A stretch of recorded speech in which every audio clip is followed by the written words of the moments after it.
Another amazing day. It's surprisingly warm, actually, this October. Farmers are so boring. All we do is talk about the weather. But it matters. It ends up in the flavor of our food. So, it's a big deal to us. Headed over and picking Cabernet today here. It's been a full length of the season, and by that, I measure it by the flowering to the day we harvest, which is the fruit ripening cycle, and that's come to a full natural extent. We're about 115 days out on Cabernet Sauvignon, which is just what we want. That's a really nice window, and things are ripe and got long hang time and full flavor. I'm excited.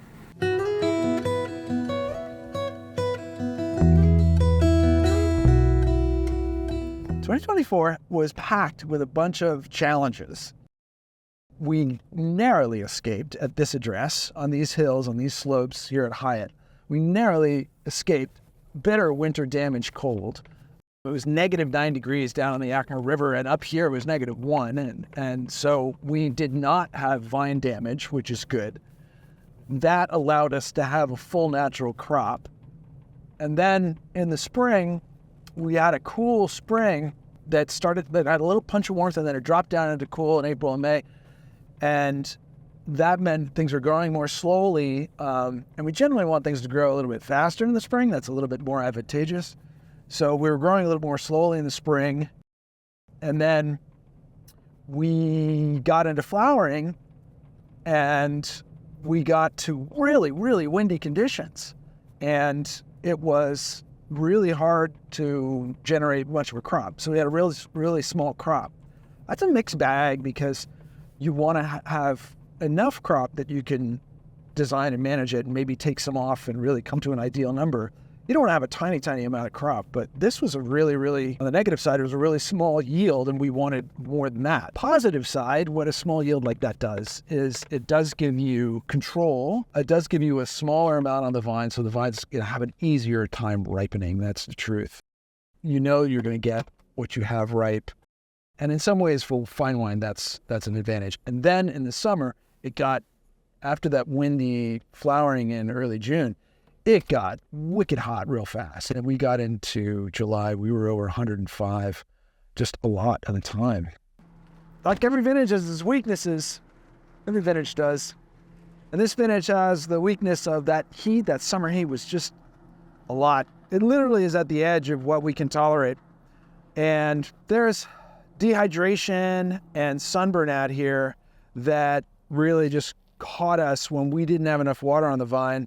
So we've got any number of clusters out here that are just shot, that are this total, they raisined out and they're unrescuable.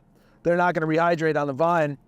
They dried out, they're fully formed. They dried out a couple weeks ago, September really, but maybe even in August. And it's interesting how the plant will sacrifice and dehydrate one cluster and not dehydrate the one next to it.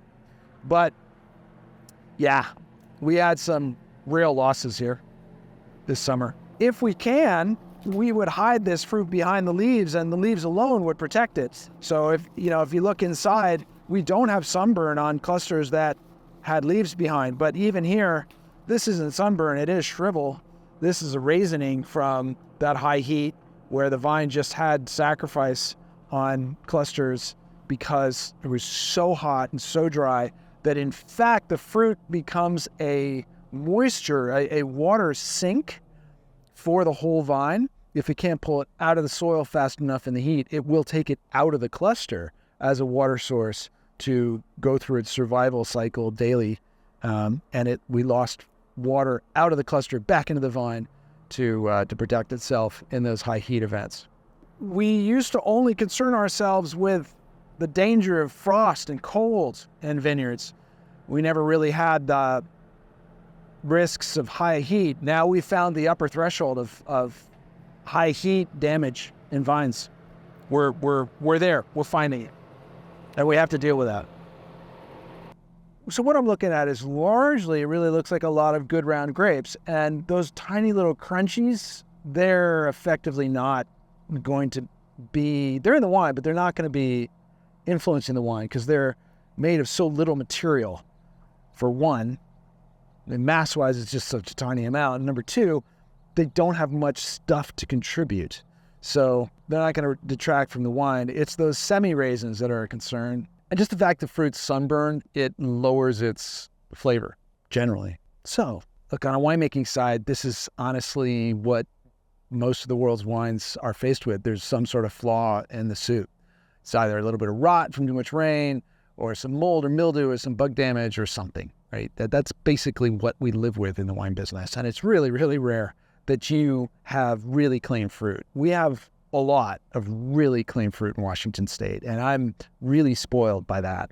So I haven't spent a lot of vintages making troubled wine, shall we say, or normally troubled wine. But that said, this is going to be a very good wine, and there'll be things that I'll consider in the fermenter that I'm going to be watching for. I'm going to be watching for too much tannin, too much bitterness, right? And that's something I taste for. You can measure it, but only so much. It's really a taste factor.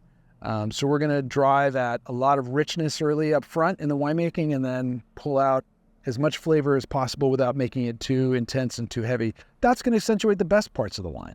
That's going to make the wine taste really yummy and minimize the stresses of the sunburn and whatnot. But I also know that I'm not going to get that ultimate reserve character out of this wine. I'm not fooling myself. That's unwise.